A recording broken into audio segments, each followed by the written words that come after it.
Queridos irmãos, a paz do Senhor a todos. Sejam muito bem-vindos a mais uma aula da nossa Escola Bíblica Dominical.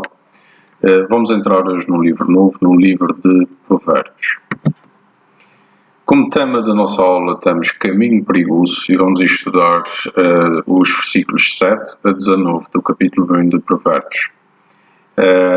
E como frase introdutória temos a palavra de Deus avisa-nos das consequências de escolhas insensatas. Assim o nosso textuário são os versículos 7 e 8, que dizem o seguinte: O temor do Senhor é o princípio do conhecimento. Os insensatos, porém, desprezam a sabedoria e a instrução. Meu filho, ouve a instrução de teu pai e não desprezes o ensino de tua mãe. Assim, o que é que nós podemos dizer sobre o livro de Provérbios? Trata-se de uma coletânea de escritos, na sua maioria, da autoria do rei Salomão. E estes foram compilados mais tarde pelos servos do rei Ezequias. Qual é que é o objetivo deste livro? O objetivo é ajudar-nos a adquirir e colocar em prática a sabedoria que vem de Deus na vida diária.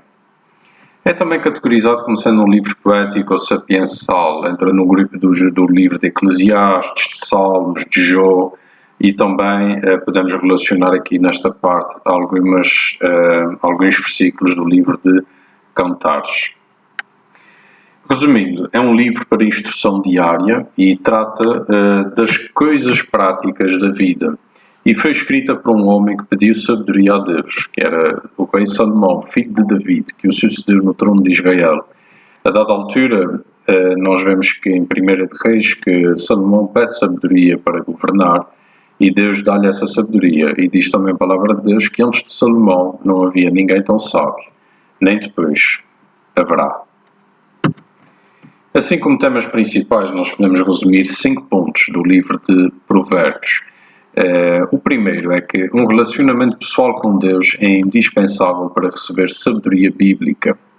O segundo, a necessidade de se obter sabedoria deve ser uma preocupação constante para o povo de Deus.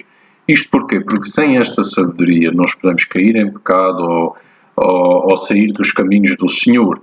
Por isso precisamos desta sabedoria para nós sabermos agir de acordo com a palavra de Deus e de acordo com a vontade do Senhor.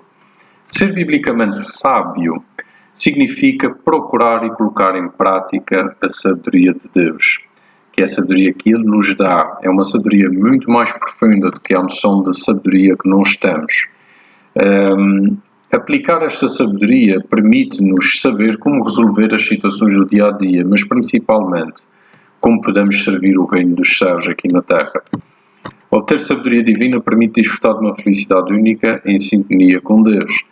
Bom, escusado será dizer que sem esta sabedoria nós nunca teremos uma compostura que nos permita diferenciar dos outros. Esta sabedoria que vem do Senhor é de facto a grande diferença, uma das grandes diferenças na nossa vida. Mas para isso temos que a buscar e temos que ser fiéis para que Deus nos possa abençoar com esta sabedoria. Ora, aqui usando agora de um esquema para nós entendermos melhor como funciona esta questão da sabedoria. Trata-se de uma qualidade que está muito relacionada com a sensatez, com a prudência, com a moderação no indivíduo.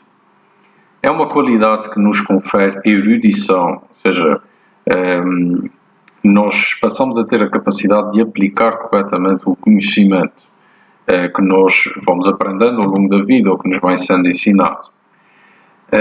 Biblicamente significa viver em conformidade com a vontade, com os mandamentos e instruções de Deus. Nisto tiramos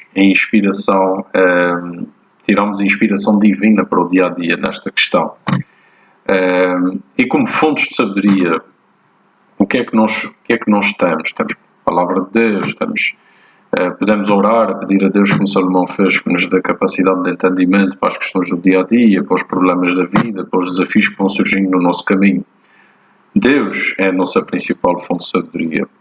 Portanto, a fonte de sabedoria de qualquer cristão, tal como a sua grande esperança, vem daquele que criou todas as coisas. E só isto nos dá a entender o quão profundo esta sabedoria é. Assim, vamos então estudar o nosso texto, que Deus nos possa dar sabedoria para nós o compreendermos. E vamos fazer um estudo versículo a versículo. Vamos começar com os versículos 7 a 10. E diz assim a palavra do Senhor. O temor do Senhor é o princípio do conhecimento. Os insensatos, porém, desprezam a sabedoria e a instrução. Meu filho, ouve a instrução de teu pai e não desprezes o ensino da tua mãe. Pois serão como uma coroa de graça para a tua cabeça, ou colares para o teu pescoço. Meu filho, se os pecadores te quiserem seduzir, não permitas. Bom, logo aqui temos o nosso versículo-chave, o temor do Senhor, é o princípio do conhecimento. Só aqui para uma questão da curiosidade, nós podemos entender um provérbio como um ditado ou uma comparação que expressa um princípio ou uma observação em torno de um comportamento. É preciso aqui nós entendermos que na poesia hebraica estas comparações não tinham o objetivo de rimar, ou seja, elas não tinham obrigatoriamente que rimar, a última palavra tinha que rimar com a primeira, por aí fora, como nós temos nas rimas comuns do dia-a-dia. Mas na realidade são comparações entre ideias. E estas comparações podem ser quê? Podem ser contrárias, podem ser convergentes, podem ser concordantes, ou então podem ainda podem ainda complementar ideias anteriores. Quando nós olhamos aqui o primeiro versículo, só em torno deste versículo nós podemos fazer uma aula completa. Podemos resumir até o livro a esta frase. O temor do Senhor. O que é que nós aprendemos com este temor do Senhor? Significa o quê? Reverência, respeito. Significa confiar no sentido de reconhecer a esmagadora majestade, poder e santidade de Deus. Isto deve produzir em nós o quê? Um santo temor. Um santo temer. Para que não queiramos transgredir a vontade de Deus que nos foi revelada. Isto é necessário, claro, para se obter um coração sábio. Por isso é que o temor do Senhor é o princípio do conhecimento, é o princípio de uma jornada que nos levará até Deus, mas uma jornada que nos permitirá andar em veredas direitas. Jó, sendo ele também um livro poético, diz no capítulo 28, versículo 28, eis que o temor do Senhor é a sabedoria, e o apartar-se do mal o entendimento. A sabedoria tem assim o seu princípio, pois esta não é uma sabedoria como as outras, como nós já referimos aqui. É sim uma sabedoria que vem de quem criou todas as coisas. Olhando assim o Novo Testamento, nós entendemos o quê? Vemos que Cristo é a nossa sabedoria. Sendo Cristo divino na sua natureza, lógico que nós, olhando aqui para Provérbios e fazendo um paralelismo com o Novo Testamento, nós percebemos que Cristo é a nossa sabedoria. É dele que vem o caminho, é dele que vem todas as coisas. E vindo de uma pessoa que nós podemos ter um relacionamento. Nós podemos ter um relacionamento com Jesus. Nós podemos ter um relacionamento com Deus através de Jesus e através do seu Espírito Santo. Isto permite-nos crescer, como 2 Pedro diz no capítulo 3, versículo 18, crescer na graça e no conhecimento de nosso Senhor Salvador, quem? Jesus Cristo. E assim a nossa capacidade para fazer escolhas sábias vai também se desenvolver. Por outro lado, nós facilmente percebemos que o temor do Senhor, que fora deste temor, que fora de Cristo, nos tornamos insensatos, não é? Porque ele continua e diz, os insensatos, porém, desprezam a sabedoria e a instrução. O que é um insensato? Um insensato é tudo aquele que não procura diligentemente a sabedoria e até a rejeita, não é? Rejeitando até a Deus, como diz no Salmo 14, 1, diz o insensato no seu coração, não há Deus. e acaba numa jornada que culminará no juízo final. Podemos comparar o insensato ao ímpio, a pessoa que não aceita Deus, ou descrente, por aí afora. Isto lembra-nos o quê? Que o que separa o insensato do sábio não é de facto a sua inteligência ou o seu intelecto, mas sim o relacionamento que este tem com Deus. Olhando agora ao versículo 8, diz assim a palavra do Senhor: Meu filho, ouve a instrução de teu pai e não desprezes o ensino de tua mãe. Depois no versículo 9, pois serão como uma coroa de graça para a tua cabeça, colares para o teu pescoço. Bom, apesar de determinante, a sabedoria não se adquire apenas com a experiência ou com o estudo. Nós chegamos ao conhecimento sábio também através dos meios que Deus usa para nos alcançar. Deus pode usar várias formas para nos alcançar. E uma delas pode ser mesmo um pai ou uma mãe, um professor ou uma professora temente a Deus, para fazer chegar a sua sabedoria até nós. Podemos estudar a Bíblia, podemos procurar nos textos bíblicos sabedoria e devemos fazê-lo. Podemos pedir a Deus que nos dê essa sabedoria, mas Deus também pode usar outros canais para fazê-la chegar até nós. Salomão escreve aqui claramente, quando ele diz meu filho, a instrução do teu pai, ele está a escrever aqui para um filho. Talvez poderia ser Roboão, aquele que o sucedeu depois no trono. Mas esta palavra, nós entendemos que ela é dirigida a todos. Nós, todos, é dirigida à Igreja, ao povo de Deus, a todos a quem Deus tem como filhos.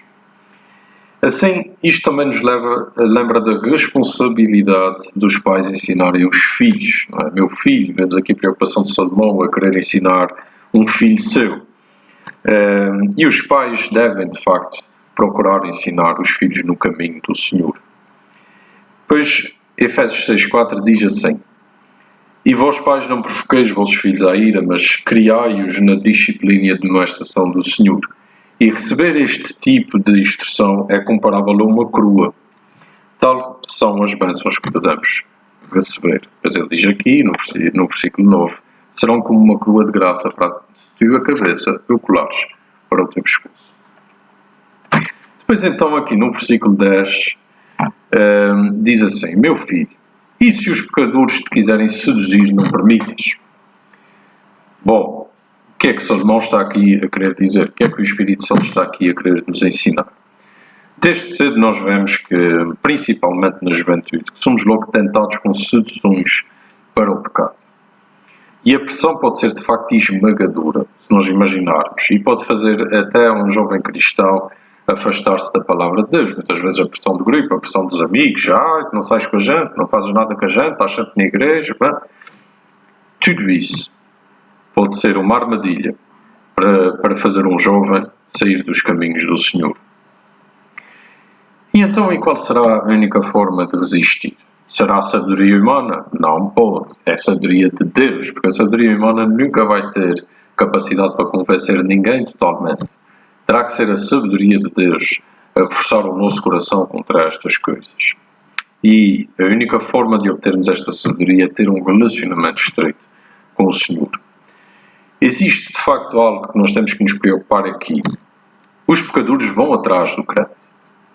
Os pecadores são usados para nos tirar dos caminhos do Senhor. Porque diz aqui, meu filho, se os pecadores te quiserem seduzir, imaginamos a preocupação de Salomão aqui. E eles vão usar o pecado de forma atrativa para nos desviar do Senhor. Nós sabemos que Deus sempre providencia e escapa tudo aquilo que o procura.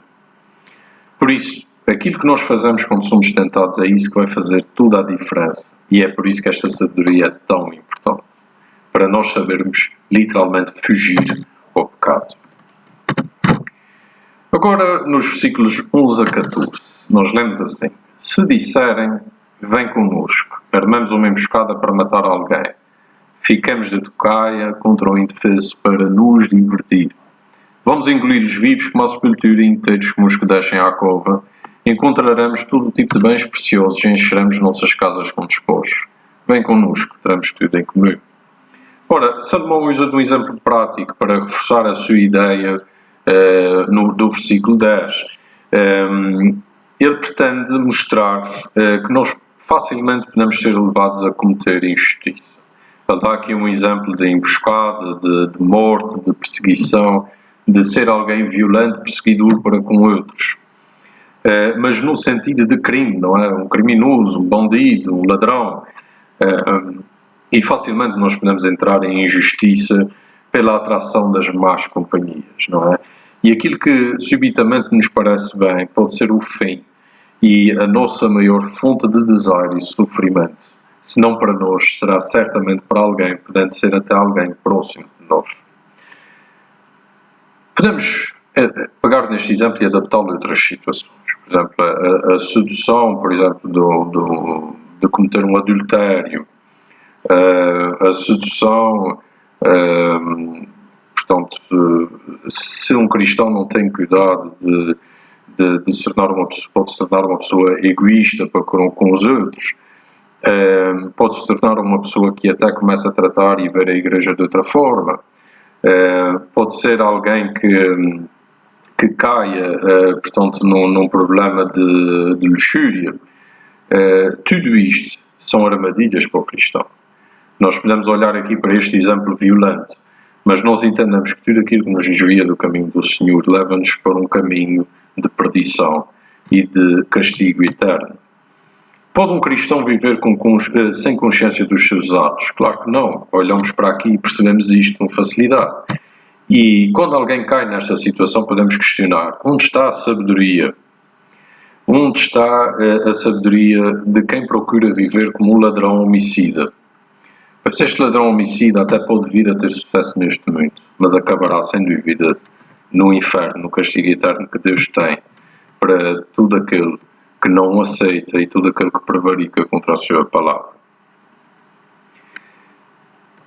Vem connosco que teremos tudo em comum, como se fosse algo de tão bom, mas que ao mesmo tempo nos pode ser a maior cilada da nossa vida e até nos provocar o maior sofrimento. Agora, continuando para o versículo 15 a 19. Salomão continua: meu filho, não sigas o caminho deles, desvia-te das suas veredas. Veredas aqui são caminhos, pois os pés dos pecadores correm para o mal e eles se apressam a derramar sangue. De facto, não faz sentido estender a rede diante de uma ave que está à espreita. No entanto, os pecadores se põem emboscadas contra o seu próprio sangue e espreitam a própria vida. São assim as veredas de todo aquele que se entrega à cobiça. Ela tira a vida dos que a possuem. A escrita de Salomão denota, de facto, um conselho profundo de um pai preocupado em ensinar um filho em não seguir o caminho do pecador. Os pés dos aliciadores são pés que correm para o mal, prometem divertimento, mas a colheita aqui é a morte. Destruir a vida dos outros e a nossa é um pecado grave. E a atenção às más companhias é o ponto principal deste trecho que nós olhamos aqui. Cuidado com as companhias. O cristão tem que ter muita atenção com as pessoas que se dá e se ele está a ser ou não influenciado por estas pessoas que podem de facto prejudicar o seu caminho para com Deus. Ora, este provérbio fala muito sobre insensatos, maldizantes, glutões, portanto, beberrões, e podemos passar isto para o nosso tempo, sendo palavras de aviso contra seguir uma vida de excessos, com um abuso constante de substâncias, com uso de difamação para com alguém, de crime, de, por exemplo, fornicação, corrupção, por aí afora, em cujas consequências levam uma vida sem significado, longe de Deus. Quantas pessoas até seriam pessoas de bem, imaginemos assim, se não fosse uma má companhia para a desviar desse caminho? Eu penso que todos nós eventualmente conheceremos alguém a quem isto aconteceu. E isto acontece porque muitas vezes nós pensamos que somos sábios aos nossos próprios olhos e acabamos por seguir muitas vezes aquilo que nós próprios pensamos. Mas aqui a sabedoria de Deus nos mostra uma alternativa. Olhar com olhos atentos para esta sabedoria para que nós não caiamos nestes erros. Ora, faz sentido estender uma rede diante de uma ave que está à espreita? Uma pessoa insensata é como uma ave que não vê a armadilha que está na sua frente. É tão simples quanto isso. A rede que na realidade penso que armou para outra pessoa pode bem ser a armadilha para ela própria. E é neste sentido trágico que termina este trecho, quando nós vemos aqui o 18 e o 19. Pois quem não tem Deus está cego para o que está para acontecer. E o seu comportamento será a sua ruína. A sabedoria de Deus, e é preciso que nós entendamos aqui, ela funciona como alguém que tira a venda dos nossos olhos, que nos permite ver que há uma armadilha na frente, que há alguma coisa que vai acontecer de mal à nossa vida. E permite-nos ver a perdição das más escolhas e as suas consequências. Claro que tudo isto tem um significado profundo, mostrando a diferença entre seguir o mundo, que é um caminho perigoso, e a Deus. E a nossa conduta, irmãos, é muito importante enquanto cristãos, o exemplo que damos aos outros, a forma como os outros nos veem, e se de facto nós somos sábios o suficiente para mostrar a diferença que faz Deus na vida de alguém. Assim, queridos irmãos e amigos da Igreja Evangélica Batista de Angra do Heroísmo, nós podemos tirar daqui 4 pontos fundamentais para aplicar à vida.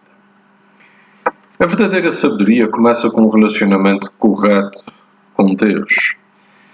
E a obediência leva a uma vida abençoada. Obedecer a Deus não é uma vida de escravidão. Obedecer a Deus é, de facto, uma libertação. Uma libertação da dependência das coisas deste mundo, que só nos causam, muitas vezes, ansiedade, sofrimento, dor. Algumas até nos vão trazer algum prazer. Mas este prazer ficará tudo aqui nesta terra. E quando nós olhamos para a vida que Deus tem preparada para nós, esta vida aqui é apenas um grão de areia, num grão de mar de vida que Deus tem à nossa espera. Por isso, se formos obedientes, nós estamos a procurar, de facto, a verdadeira liberdade, a verdadeira vida. E se Provérbios tem o objetivo de dar sabedoria e entendimento quanto ao comportamento, para que possamos saber o que é justo e o que não é, para que possamos ter discernimento. Provérbios ensina-nos, de facto, que os simples podem ser prudentes, que os jovens podem ser inteligentes e ajuizados, que os sábios o podem ser ainda mais, e que o alicerce desta sabedoria é, de facto, o temor do Senhor. Assim, os crentes sábios resistem, é alguém que aprende a resistir à pressão de se envolver em atividades pecaminosas e pode até quebrar esta ligação, pode até quebrar este efeito destas atividades. E ignorar a sabedoria de Deus pode nos levar, certamente, para um caminho de autodestruição. Nós estamos a viver neste momento num período intermédio entre a primeira vinda de Cristo e a próxima vinda. E a Bíblia nos mostra que Jesus tem um papel essencial nesta questão da procura da sabedoria. Ele é a personificação dessa sabedoria e é semelhante, muito semelhante, aqui ao verbo que nós encontramos em João 1, dos versículos 1 a 18. Ela está relacionada com a origem da vida, com a origem de todas as coisas e tem aplicação prática para uma vida reta, moral, e está disponível para todos aqueles que a buscam. Assim, queridos irmãos, que possamos temer ao Senhor primeiro, pedir a Ele que nos dê sabedoria e que possamos aplicar este livro na nossa vida. Pois Salomão, apesar de sábio, não foi o melhor a viver uma vida sábia. E Salomão perdeu-se muito por não aplicar a própria sabedoria que Deus lhe deu. Assim, queridos irmãos, que Deus vos abençoe, que possam guardar estes 4 pontos no vosso coração. E até à próxima. Que Deus abençoe.